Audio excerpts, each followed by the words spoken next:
అందరికీ నమస్కారం అండి. ఈరోజు మనం మల్లాది రవిశంకర్ గారు రచించిన క్షణభంగురం అనే ఓ చక్కటి కథను విందాం.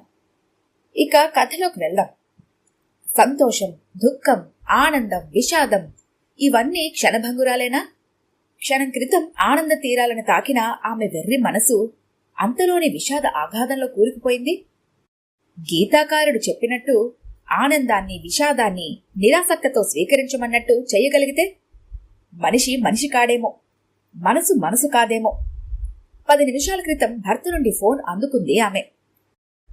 అతనికి జోనల్ సేల్స్ మేనేజర్గా ప్రమోషన్ వచ్చిందన్న వార్త. ఆమె ఆనందానికి అవధులు లేవు. ఆమెకి ఏ కొంచెం సంతోషం కలిగినా పిన్నిగారు అని పిలిచి మరీ తన సంతోషాన్ని నాతో పంచుకుంటుంది పిచ్చిపిల్ల.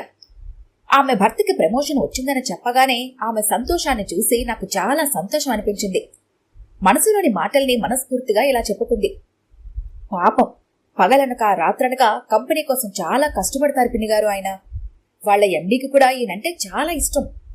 ఈయన కంపెనీలో చేరిన తర్వాత బిజినెస్ 10 ఇంతలు పెరిగిందట అంటూ గలగలా మాట్లాడేస్తోంది సుందరి. అన్నట్టు ఈ శుభవార్తని మా అమ్మ వాళ్లతోనూ మా అత్తగారితో కూడా పంచుకుంటాను పిన్నిగారు అంటూ తూనీగలాగా లోపలికి పరిగెత్తింది. సుందరిని ఆమె భర్త సుధాకరాన్ని చూస్తుంటే చాలా ముచ్చటేస్తుంది. ప్రేమ వివాహం అవటంతో వివాహమై 15 ఏళ్లైనా వాళ్ళిద్దరూ చాలా అన్యోన్యంగా ఉంటారు. చూసి వాళ్ళకి ఈర్ష్య కలిగించేటట్టు. వాళ్ళబ్బాయి 10వ క్లాసులోకి వచ్చినా చెట్టాపట్టాలేసుకుని వాళ్ళిద్దరూ బాగా క్లోజ్గా తిరగటం కొన్ని సందర్భాల్లో కొంత ఎబ్బెట్టుగా కూడా అనిపిస్తుంది. సుందరి లోపలికెళ్లటంతో నేను ఇంట్లోకెడుతూ వాళ్ల వరండాలోకి తొంగి చూశాను. వాళ్ళబ్బాయి సుధీర్ దీక్షగా ఇంతవరకు మేం మాట్లాడుకున్న మాటలేవి తనకు పట్టనట్టు చదువుకుంటున్నాడు. ముచ్చటగా వాడిని ఇంకోసారి చూసి ఇంట్లోకి నడిచాను. దాదాపు 12 ఏళ్లుగా మేమిద్దరం పక్కపక్క ఇళ్లలో ఉంటున్నాం. ముందు మేము ఇల్లు కొనుక్కొని ఇక్కడికొచ్చిన 4 నెలలకి సుందరి వాళ్లు కూడా మా పక్క ఇల్లు కొనుక్కున్నారు. ఆమె కంటే దాదాపు 10 ఏళ్ల పెద్దదాన్ని అవటంతో నన్ను పిన్నిగారు అని పిలుస్తుంది తను. వంటింట్లోకెళ్లి బియ్యం కడిగి ఎలక్ట్రిక్ కుక్కర్లో పడేశాను. కాసేపట్లో పిల్లలొచ్చేస్తారు. వచ్చిన దగ్గర నుంచి ఆకలోని కాళ్ల కింద ఎసర్లు పోస్తారు. చకచక మిగతా పనులు చేసుకుంటుండగా పిన్నిగారు నా కొంప మునిగిందండి అంటూ వలవలా ఏడుస్తూ పిలుస్తోంది సుందరి. కంగారుగా గేటు తీసుకుని వాళ్ళింటికెళ్లాను. తల్లిని గట్టిగా పట్టుకున్నాడు సుందరి వాళ్ల అబ్బాయి. ఆయనకి యాక్సిడెంట్ అయిందంట పిన్నిగారు, స్పాట్లోనే పోయారంట. శవాన్ని గాంధీ హాస్పిటల్కి తీసుకెళ్తున్నాం. వచ్చి ఫార్మాలిటీస్ పూర్తి చేసుకుని డెడ్ బాడీ తీసుకెళ్లమని ఆయన సెల్ నుండి పోలీసులు ఫోన్ చేశారు పిన్నిగారు అంటూ హిస్టేరిక్గా ఏడుస్తుంది సుందరి. కన్నీరు మున్నీరుగా ఏడుస్తున్నామని కంట్రోల్ చేయటం, ఓదార్చటం నా వల్ల కావటం లేదు. వెంటనే మా వారికి ఫోన్ చేసి విషయం చెప్పి ఆయన్ని గాంధీ హాస్పిటల్కెళ్లి అన్ని ఫార్మాలిటీస్ పూర్తి చేసి బాడీని తీసుకురమ్మని చెప్పాను. మా పెద్దాడికి ఫోన్ చేసి తొందరగా ఇంటికి రమ్మనమని చెప్పాను. ఇంటి దగ్గర ఏర్పాట్లు చూడటానికి. సుందరి ఇంట్లో ఫోన్ బుక్ తీసుకుని వరుసగా ఆమె తల్లిదండ్రులకి, తోబుట్టువులకి, అత్తమామలకి విషయం చెప్పి వెంటనే బయలుదేరి రమ్మన్నాను. సుందరి ఏదేదో మాట్లాడుతోంది. ఎలా పిన్నిగారు, ఆయన లేకుండా ఎలా బ్రతకను? ప్రొద్దుటే నవ్వుతూ నిద్రలేపే ఆయన ముఖం, కాఫీ కలిపి చేతికందించే ఆయన చేతులు, తలనొప్పి వస్తే అన్నం కలిపి నోటుకందించే ఆయన ప్రేమ, ధైర్యంగా 10 మందికి సాటిగా ఉండే ఆయన ధైర్యం ఇక ఈ ఇంట్లో కదలాడదు.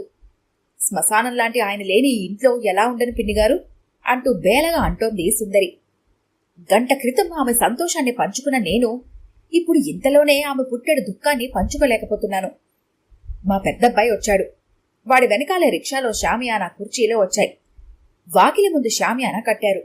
కుర్చీలు వేశారు. తెలిసిన ఒక్కొక్కరే వస్తున్నారు. వార్త అందిన వాళ్ల బంధువులు తరలి వస్తున్నారు. అందరూ అతన్ని వాళ్ల దాంపత్యాన్ని 1000 నోళ్లా పొగుడుతున్నారు. గాంధీ హాస్పిటల్ దరిదాపుల్లో ట్రాఫిక్ జామ్లో ఇరుక్కున్నామని ఈయన ఫోన్ చేశారు. సుందరి దగ్గర బంధువులెవరో వచ్చినట్టున్నారు. తల బాదుకుంటూ ఏడుస్తోంది ఆ పిచ్చిపిల్ల. ఎంత చలాకీగా నవ్వుతూ నవ్విస్తూ తిరిగే పిల్లది. చిన్న వయసులోనే ఇంతటి కష్టం వచ్చింది అని మనసులో అనుకుంటుంటే కన్నీళ్లు టపటపా రాలి కింద పడ్డాయి. ప్రతి మనిషి జీవితంలో పుట్టాక ఎంతటి సంబరమో చావు అంతటి విషాదం. చావు పుట్టుకలు దైవాధీనాలని ఎంతటి మెట్టవేదాంతం వల్లించినా ప్రతి చావు దగ్గర బంధువుల గుండెల్లో చిచ్చులు రేపుతుంది. పోయిన మరుక్షణం జీవం నశిస్తుంది, జీవకళ నశిస్తుంది. ప్రాణం ఎక్కడికి పోతోంది? పోయిన శరీరాన్ని క్రిమికీటకాలు కొద్దిసేపట్లోనే ముట్టడిస్తాయి. శరీరం దుర్వాసన భరితమవుతుంది. ఏమిటి జీవన్మరణాల జగన్నాటకం? వీధిలో అంబులెన్స్ మోత వినిపించడంతో అందరూ అలర్ట్ అయ్యారు. సుందరి, ఆమె బంధువులు ఏడుపులు తారాస్థాయికి చేరుకున్నాయి. అనుకున్నట్టుగా ఆ అంబులెన్స్ వాళ్ల వాకిలి ముందు ఆగకుండా ముందుకు వెళ్లటంతో తాత్కాలికంగా అమ్మయ్య అనుకున్నాం. వీధి చివరి నుండి సుందరి వాళ్ళ ఆయన బైక్ మోతలాగా బైక్ మ్యూజిక్ వినిపించింది. ఆ మోత తెలిసిన అన్ని చూపులు వీధిలోకి ఆశగా చూశాయి. పోయిన మనిషి తిరిగిరాడనే సత్యం తెలిసి కూడా. పోయిన మనిషి తిరిగొచ్చాడు. 100 ఏళ్ల నూతన జీవితాన్ని నిండుగా నింపుకున్న మగాడిలాగా తిరిగొచ్చాడు. అతన్ని చూసి అందరూ ఒక్కడుగు వెనక్కేశారు. దెయ్యమా లేక భూతమా అన్నట్టు. ఏమిటి పిన్నగారు ఈ హడావిడి? ఏమిటి షామియానాలో కుర్చీలు? మా చిన్నగాడి పెళ్లి కుదిర్చారా ఏమిటి అంటూ గలగలా మాట్లాడుతున్నాడు అతను. సుందరి ఒక్క అంగలో భర్తను చేరింది. ఇంటి ముందు చేరిన అందరూ ఇబ్బందిగా, ఏమీ అర్థం కానట్టుగా, ఏం చేయాలో తెలియనట్టుగా తల గొక్కుంటున్నారు. సుందరి భర్త చెబుతున్నాడు, ఇంటికొస్తూ ఏదో బిజినెస్ కాల్ అటెండ్ అవుతుంటే మోటార్ బైక్ మీద ఒక దొంగ వెధవ నా సెల్ కాస్త ఎగరగొట్టుకుపోయాడు అని. అతను ఇంకా ఏదో చెబుతూనే ఉన్నాడు. మిగతా కథ మా అందరికీ అర్థమైపోయింది. ఆ దొంగకి యాక్సిడెంట్ అవటం, ఈయన సెల్ నుండి పోలీసులు ఇంటి నెంబర్కి డైల్ నెంబర్స్ నుండి గుర్తించి ఫోన్ చేయటం. ఎక్కడి వాళ్ళం అక్కడ సర్దుకున్నాం. మా వారికి ఫోన్ చేసి గాంధీ హాస్పిటల్కి వెళ్ళింది చాలే కాని వెనక్కి తిరిగి రమ్మనమని కథ బ్రీఫ్గా చెప్పేశాను. మా పెద్దబ్బాయి టెంట్ హౌస్ వాళ్ళకి చెప్పి గుట్టు చప్పుడు కాకుండా వాళ్ళ వీధిలో కుర్చీలు, షామ్యానా తీయించి వీధి ఖాళీ చేశాడు.